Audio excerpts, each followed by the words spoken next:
Taurus Ascendant, Taurus Rising, welcome. This is G. How are you?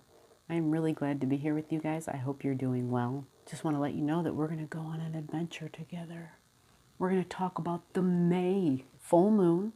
We're going to talk about where it's happening in your life specifically. And for Taurus Ascendant, I think you're going to like this. This has everything to do with your significant one-on-one relationships, okay? Big full moon happening there. And this full moon is actually phenomenal when we talk about this because it's the Wesak full moon.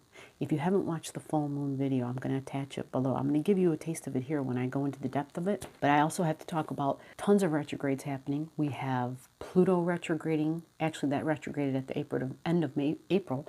But now we're going to have Saturn retrograding, Venus retrograding, Jupiter retrograding, all in the month of May. So we're going to want to know where that's all happening in our life. What is it we're going to be rethinking about? What are we going to be revisiting? What are some events that we may have already had to have dealt with? And now we're going to feel like, okay, I'm doing this again. We're dealing with this again, right? Sound familiar, right? When we talk about all the other stuff that's going on, the lockdown stuff. And we do have some information coming forward about the lockdown stuff, by the way, because Saturn going retrograde is going to change rules. Saturn is the rule maker. Okay, Saturn is the authoritative person. Saturn's going to be moving. Where does this happen in your life? All right. There's also a few other things going on. We've got Venus and Mars and Mercury doing their special things. So I want to go ahead and dive deep and talk about your 2020 May Allastrology. All right, Taurus. 1720 Scorpio on May 7th. That is where the full moon happens. So that means you've got the full moon here and the sun at the exact opposite end. That's what makes a full moon. We've got moon on one end, sun on the other. That happens at every full moon. However, this full moon is different. This is a Buddha full moon, the Wesak full moon. It happens once a year, but it happens every year. It's the first full moon in every May. It is the power of our intentions, right? Taurus energy, what I desire, what I want. And it is the power to release, the power to let go. Okay? Taurus energy, fixed desire. Taurus holds on to stuff. But Scorpio energy, Scorpio is the exact opposite of Taurus. If this is holding on to, then this is releasing. Your Scorpio energy is in your 7th house. Okay? Now the 7th house is ruled by Pluto because it's Scorpio.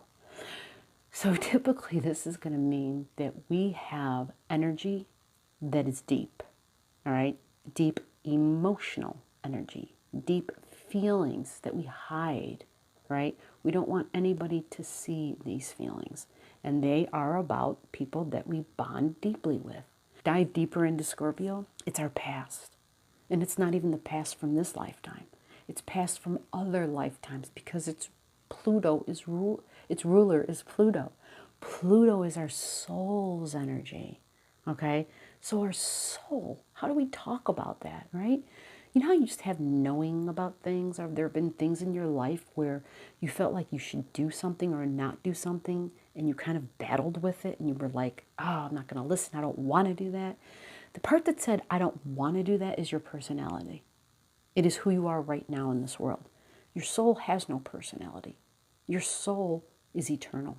Your soul is not limited to the personality of who you are in this lifetime. Like for me, my personality is G. That's who I am in this lifetime. It's not who I was in my last lifetime, but my soul traveled. Okay? My soul, the soul that's in this, that's connected to this personality, it's connected to this body, is that same soul that had a different life, that had a different personality, that had a different body in another lifetime. I know that seems crazy, okay? But that soul has the culmination of our experiences. And over time, it is those experiences, right? The more experiences we have, that's where we gather our wisdom. That's where we gather our knowledge. Now, all this depth is in your 7th house. All right, so you can connect very deeply in one-on-one relationships, partnerships. Here is a word of caution. And I'm going to speak to this in a way where I'm talking like I know what I'm talking about, like for real, okay? Because this is me. Like I have this in my 7th house. I have Scorpio energy on my descendant. So I understand this information, this knowledge, and this knowing that we have when it comes to other people. Okay? There's a depth. Remember, Scorpio energy can penetrate. It can energetically penetrate another person's energy. And it can be very invasive. All right? It's a very private sign because it can break through the layers. Okay? But it also has the ability to hide layers. It's the behind the scenes knowledge about other people, about people that we want to bond with. But you also know what it takes to bond with other people energetically. And so the reality is, depending upon when you were born, you may likely, very likely, have Neptune in Scorpio in the 7th house. Okay? Neptune takes a long time to transit through a sign. It takes like 15 years to transit through a sign. So there's an entire generation of folks with Neptune and Scorpio energy. Okay? And so it gives you, Neptune covers up your eyes. It takes those pair of rose-colored glasses.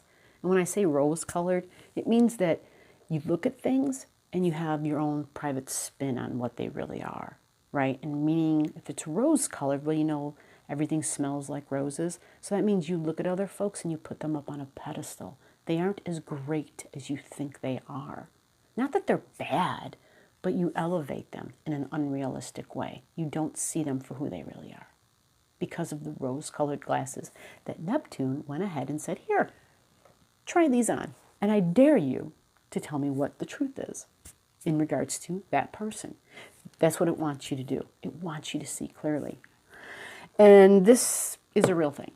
It takes a lot of living and experiencing, and maybe many times being burned by realizing that you've put someone up on a pedestal, right, unfairly. Right? They didn't ask for you to do that. You just don't see them that way. You see them with the glasses on. So you just automatically are like, oh, they're so this, they're so that. They're wonderful. They're all these great things. And what happens is we tend to not look at the 3D of who they are. Right? 5D is very idealistic. Almost like, oh, they're perfect. They have no flaws. Right? And so the 3D is the less than idealistic. It's the, oh, it's just the regular, whole, dull, mundane stuff, right? And flaws are obvious in that world. They stand out. So realizing some of this energy, realizing some fear there, and realizing that there's fear from lifetimes of connecting intimately with people. And that once you've done that, the fear to move on. Right? The fear of, okay, well, I opened myself up. How many times do I have to do that, right? It's the 7th house, right? The point is you have this ability, a limitless ability to do this with anybody, okay? So there's a sense of release and detachment that we're doing, all right? In the Wesak full moon, the whole story of Buddha is that he had this understanding that we overly attach and we overly connect to desire. And it's those attachments to our desire that bring unhappiness and that bring pain in our life, emotional pain in our life. And so we're going to use the power of the full moon to detach, to let go, right? To let go of these chains, the bonds that have held us down and that have almost drowned us in the waters of emotions. Okay, so this is your 7th house, and keep this in mind because this is your significant one-on-one relationship. So whether you're in a relationship, whether you're in a marriage, that just means there might be things that you need to reevaluate, and it doesn't mean, oh, go and get a divorce. Just there's things about you and your perception that you're going to release. Things about lifetimes of fear, right? Your vulnerabilities in intimate one-on-one relationships, of fear of people not loving you for who you are, okay? And a lack of the ability to open up because of that. It's time to let it go. It's time to release. It's time to move on. It's time to harness the Pluto power. Pluto is, I can do anything. I can let go and have nothing and come right back and have everything. Pluto, there is nothing stronger than Plutonian power. So this is your opportunity to grab a hold of it and to say, you know what? I'm doing it this time. This is time. So again, I'll have a special announcement after the video to tell you what I'm doing and how I want to invite you to be a part of what I'm doing. If you feel like there's an area of release that you need help, because we all need help, right? And together, our combined energy adds that much more potency to our ability to do this as a unit, but yet individually. Your Taurus energy is in your first house, right? It's your ascendant. So your desire energy, I want you to keep in mind some of the planets that are in Taurus right now. We've got Mercury, we've got Uranus, and we've got the Sun. Okay, the Sun will be exactly opposing the full moon, right, at 17. But Mercury is going to be very close. It'll be at 20 degrees in Taurus, okay? Only 3 degrees away from the Sun. Uranus energy is at 7 degrees. Now remember, this is a lot of intensity. It's a lot of thinking about areas of what we value, of how I love, who I love. Making sure that self is a part of that is huge, okay? Understanding that owning who you are, okay, which means owning and accepting the parts of yourself that you felt very vulnerable, that you couldn't open up to somebody else about in fear they would not accept you for who you are as you were, that's time to end. Okay, and so I wanted you to be aware of all this energy, all this thinking power that's going to be in the Taurus energy, because it will be challenged. Shortly after the full moon, we have Mars at 26 degrees in Aquarius energy. Your Aquarius energy is in your 10th house. So this is your ambition in the world. This is your goals. There's going to be an individual or somebody of authority, someone who you look up to, right? Could be a parent, could be somebody who is somehow, could be like a manager at work, a boss, somebody who somehow can impose rules on you. Somehow it challenges something that you want to do, because that Aquarian energy represents our freedom. It represents my individuality, right? And so there's that Aquarian energy in that location of your 10th house is this part of who I am expresses my individuality. It's my ability to stand out in the group. And Aquarius has Saturn there right now, okay? And Saturn, a couple days after the full moon, actually the day of the full moon, Saturn will be bearing down and will be getting stronger. Because by the 10th actually, 3 days after the full moon, Saturn starts to go retrograde, starts to move backwards. So when Saturn is standing still, it will feel stronger. Remember, Saturn is rules, which means stronger rules, all right? But the good news is Saturn isn't going to be here for real long. It's not fast moving, but by the end of June, Saturn will be leaving your 10th house. You want to check the degrees, okay, because this could be a different location for you depending upon your birth time. But Saturn goes to 29 degrees Capricorn at the very butt end of June. That means like June 29th. So if it goes into Capricorn, right, and if you have one of those charts where your house sizes match up perfectly with a sign, meaning you've got like 30 degrees of each sign in each house. If you happen to have one of those charts, well then it's definitely lining you up perfectly, where then this goes into your 9th house. Now you may have a chart where it's a little bit different. You may have a couple of signs in one house. If you're not sure, comment your birth digits below and I can find out and clarify for you, because it does change the meaning, all right? It changes it altogether. Saturn going into Capricorn at the end of June into your 9th, that means rules and restrictions by way of government, but it's your beliefs about work. Because your Capricorn energy is your work, and your 9th house is your beliefs. So my beliefs about work, it's a reevaluation period. Anytime retrogrades occur, it's a reevaluation. Now, we also have Pluto that just went retrograde at the end of April. So Pluto is helping us to revisit that, helping us to change work, to change what we were doing for work. Pluto's going to be in this house for 4 more years. So this is going to be a while. It's not going to be like, okay, what we do right now is what is.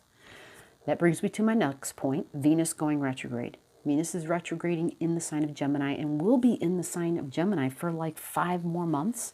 Your Gemini energy is typically going to be in your 2nd house. You want to look for the degrees. Her retrograde happens between 5 and 21. So it is that area of your life that you're going to be reevaluating. Venus is my values. Venus is my money. Gemini, God, there's 1,001 words for Gemini energy, but being flexible is a big thing. Thinking and communicating. So being flexible of your thoughts about what you value. Flexible in how you communicate. This is going to be important. Remember, Gemini is trade. Gemini is business. Gemini is my community. Gemini is social media, sales, the internet. Think about Gemini energy in terms of, your local markets. That's Gemini energy. Gemini is traveling within the town where I live, right? Gemini is I get in my car, I go for a very short ride, or I go for a walk. It's staying within my local community. The North Node is going to be, well, actually the North Node is already in Gemini now. And the North Node is going to be spending the next 18 months in the sign of Gemini, which means the South Node is in Sagittarian energy. Remember, the North Node is where you're headed. It's where we're going collectively, because it's the transiting North Node we're talking about. So we are all really, really going to be focusing on our immediate environment, which means my neighbors, my community, my city, right? How do we work within them, right? How do we have business within them? Focusing on the small businesses, focusing on trade within this area, right? Remember, Gemini is very crafty. It's got hands. It's got fingers, right? Likes to do things. Likes to create things with the hands. Can speak, all about talking and sales. Don't forget social media. Now, having this in your second house is very beneficial because the second house is your money, is your income. So keep this in mind if you've been working for yourself or if you are in business working for somebody else. If you were working for somebody else and all of a sudden you're like, I don't even have a job, you might start to get some ideas, things that you can do to generate an income. You've got Venus. I mean, we've got this mutual receptivity going on between Mercury and Venus because Mercury is in Taurus energy, okay? Taurus is ruled by Venus, so there's this connection that's happening. And then we've got Venus, who's the ruler of Taurus, sitting in Gemini. Well, Gemini's ruler is Mercury. So there's things about yourself that you're discovering and your values and ways that you communicate and your thinking and how you can make money, right? Because it's your Venus and Mercury who are having wonderful conversations. So keep all of this in mind and be flexible, be open. Jupiter is going to go retro on the 14th of May. There's in Capricorn. This is all about your beliefs again. This goes right back to your 9th house. Beliefs about work. So you see the theme, right? If you were working and you aren't, if you are working and you might not be working, if you might be working for yourself, all this is changing. Everything's changing. If it hasn't already changed, it's still in a state of flux. All right. So when things are in a state of flux, right, all the energy I look at screams change, constant change. Okay. And Pluto being in Capricorn for 4 more years means the way we work and the way we do business is changing for 4 more years. So seeing that, understanding Saturn's going to be coming back into this location at the end of June. Okay. And we'll be sitting in Capricorn all the way until December, setting up new regulations, right, in our world of work, in our tangible world, in our material realm. This is all about how you believe, okay? Your beliefs about work. It's also your beliefs about long-distance traveling, because that's also the 9th house. 9th house is learning, right? Taking on learning. Are you going to be doing some more learning? Be flexible. The best way is to work with the North Node energy right now, because the North Node energy is where you're headed. And Gemini is all about flexible thinking. Be open to learning. Be open to being the teacher. Be open to being both the student and the teacher. This is where you will excel.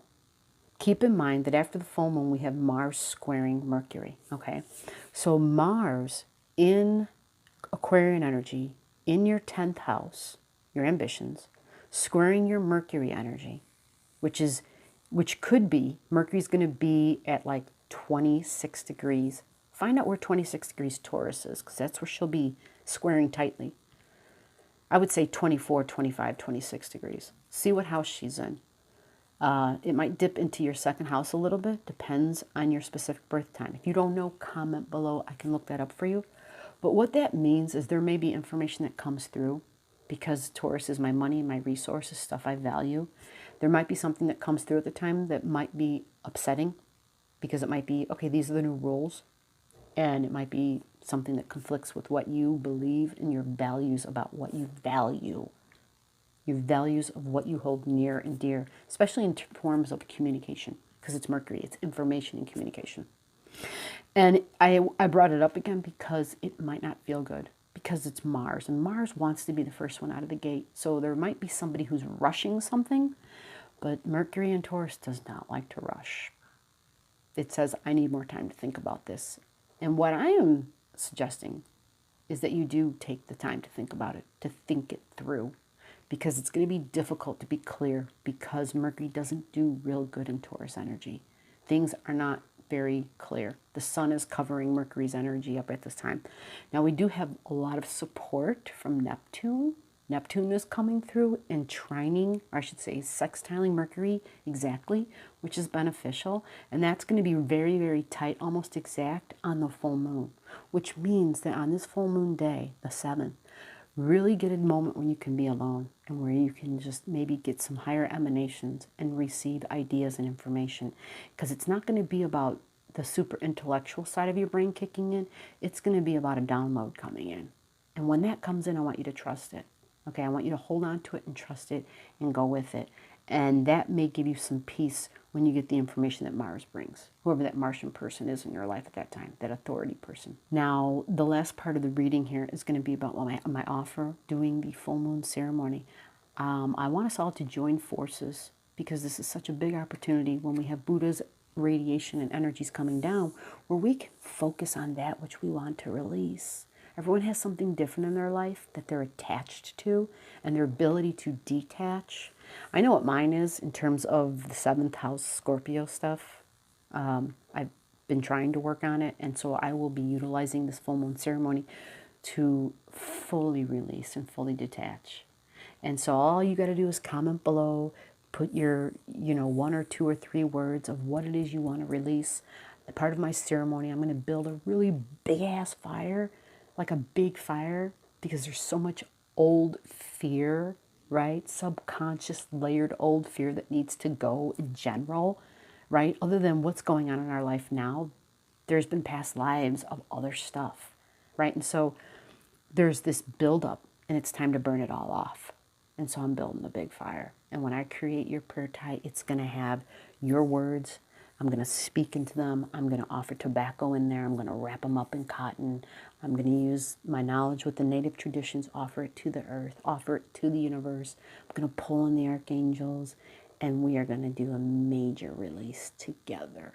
You don't have to be here, but we are going to be energetically bonded, and we are going to do this together. We're going to rise up like the smoke, and we're going to ascend into the heavens, and we're going to do this.